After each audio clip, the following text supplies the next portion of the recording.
नमस्कार, सादर प्रणाम, जय बद्री विशाल दोस्तों। मैं आज आप लोगों के सम्मुख एक विचारधारा प्रस्तुत करना चाहता हूँ। विचारधाराएं तो कई हैं, लेकिन एक विचारधारा यह भी है कि जैसे हम कई बार नहीं, बार बार सरकार को कोसते हैं या जनप्रतिनिधियों को कोसते हैं या अधिकारियों को कोसते हैं, लेकिन कई बार जो है हम ही किसी गलत कार्य के या विकास में जो बाधा डालने का कार्य करते हैं, तो वो हमारी भी उसमें भूमिका होती है। किस प्रकार की होती है? जैसे मैं कल किसी गांव में गया था, तो वहाँ पे मैंने पूछा, भाई ये विधवा महिला हैं तो इनको जो है जो प्रधानमंत्री आवास योजना की सुविधा क्यों नहीं मिली? तो कोई वहाँ पे जानकार व्यक्ति था, जिम्मेदार व्यक्ति, तो उन्होंने कहा, भाई साहब कि जब इनको ऑनलाइन के लिए बोला तो इन्होंने साफ मना कर दिया कि हम नहीं करेंगे।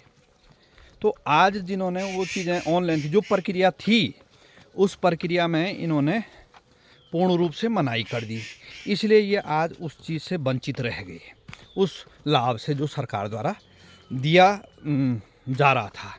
तो कई ऐसे मामलों में हम लोग जो है अशिक्षा के कारण या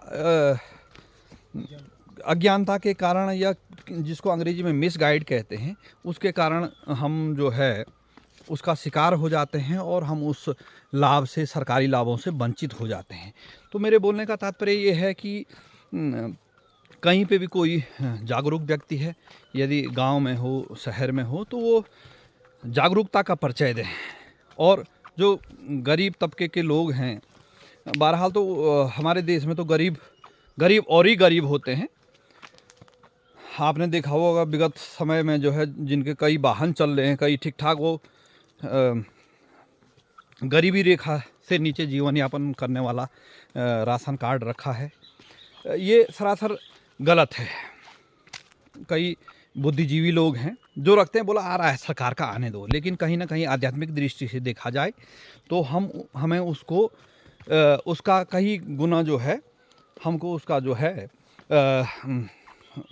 भोगना पड़ता है। और दोस्तों, जैसे कई चीज़ों में, कई क्षेत्र में जो सरकार द्वारा ऑनलाइन का कदम उठाया गया, वो काफ़ी सराहनीय है। इसमें जो है जो चोरी चकोरी का जो है प्रावधान होता है, वो एकदम से नहीं हो पाती है। उसके लिए काफ़ी यदि करने वाला होगा तो उसको काफ़ी माथापच्ची करनी पड़ेगी। बहरहाल भारत तो हमारा ऐसा देश है, मतलब यहाँ कुछ लोग इस प्रकार के होते हैं कि कोई तकनीकी बाद में आती है, उसका तोड़ पहले आ जाता है। लेकिन कहीं ना कहीं जैसे आधार कार्ड को जो है बैंक से लिंक कराना या राशन कार्ड का जो प्रावधान है, ये सारी चीज़ें, इसके लिए तो हम केंद्र सरकार को भी और राज्य सरकार को भी सराहेंगे कि उन्होंने जो है सराहनीय कार्य किया। इसके लिए तो कोई दो राय नहीं, इसमें कोई पक्ष विपक्ष की भूमिका नहीं है। हम ऐसा नहीं है कि मैं पहले भी आप लोगों को अवगत करा चुका हूँ कि जो अच्छे कार्य हैं, चाहे वो भारतीय जनता पार्टी के हो, चाहे कांग्रेस के हों, चाहे आम आदमी के हों, चाहे जो है समाजवादी, चाहे बहुजन समाजवादी पार्टी के, उसमें कोई दो राय नहीं है। उसमें हमें कोई किसी से जाति धर्म रंग भेद की दुश्मनी है नहीं कि हमने भाई फलाने आदमी को जो है टारगेट करना। टारगेट का कोई सिस्टम ही नहीं होता साहब। समाज सेवा में केवल टारगेट होता है गलत कार्यों का, भ्रष्टाचारियों का, ये है। और इस जो उसमें कहीं जैसे हमने क्षेत्रों में देखा कि हमारे स्थानीय लोग क्या होते हैं, गाँवों के लोग, कि साहब विधायक साहब के पास गए, बोला साहब विधायक साहब, हमें हमारे गांव में एक प्रतीक्षालय की ज़रूरत है। विधायक साहब, हमारे गांव में एक गेट की ज़रूरत है। महोदय, यदि हमारे गांव में रोजगार मिले तो ना हमको गेट चाहिए, ना हमें जो है प्रतीक्षालय चाहिए। यदि रोजगार मिल गया, जिस परिवार में आय का साधन नहीं, उस परिवार में आय आ गई, तो उन्हें यदि ज़रूरी है, यदि सरकार ना भी देती तो गांव के जो है सारे मिलके कुछ 100, 50, 500, 1000 रुपये मिलके उस प्रतीक्षालय, उस गेट का निर्माण कर सकते हैं। यदि आपके गांव में गेट बन गया तो रोजगार नहीं मिल सकता है।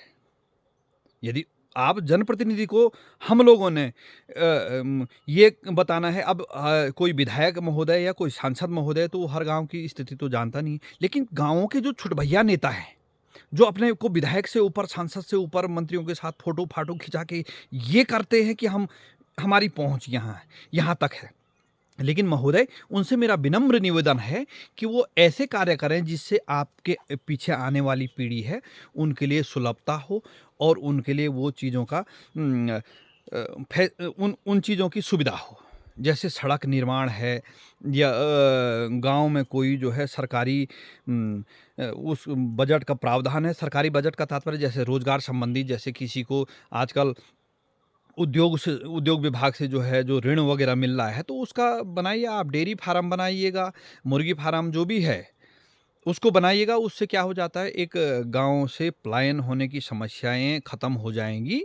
और दूसरा, जो बेरोज़गार व्यक्ति है, जो बेरोज़गार अपने गाँव को शहर को छोड़ने के लिए मजबूर है उस रोज़गार के लिए, तो वो अपने ही घर में रह के कुछ निवेश करके जो है कुछ धन अर्जित करे।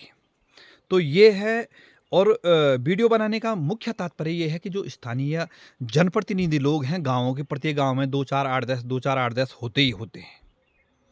तो उनसे मेरा विनम्र निवेदन है कि वो इस प्रकार का कार्य करें। ऐसा नहीं कि विधायक साहब के पास गए, बोला साहब ये एक प्रतीक्षालय आ रखा है विधायक प्रतिनिधि से, इसका कार्य तो मैं कराऊँगा। उसमें ये होड़ मची रहती कि इसमें कितना परसेंटेज कौन बचाएगा। उस बजट माना कि 1 लाख का है भाई साहब, उसमें आप 10,000 खाएँगे तो पूरी ज़िंदगी उस 10,000 को नहीं खा पाएँगे। क्योंकि और ये हकीकत है, यदि आप चाहे सरकार का पैसा नहीं है, उस आप जनता का टैक्स का पैसा है, वो यदि आप उसको सरकारी पैसा समझ के उसका दुरुपयोग करेंगे, तो आध्यात्मिक दृष्टि से मैं दावे के साथ कह रहा हूँ कि वो कहीं न कहीं 10,000 तो आपने कमाया है, लेकिन आप उसका 3 गुना 4 गुना कहीं न कहीं गलत कार्यों के लिए उसका भुगतान करेंगे। गलत का तात्पर्य दवाई वगैरह-वगैरह में। ये मेरा पर्सनल अपना निजी अनुभव है। और हाँ, इसमें हम ये भी नहीं कहते कि आपने जो कार्य किया तो उसमें मत खाइएगा।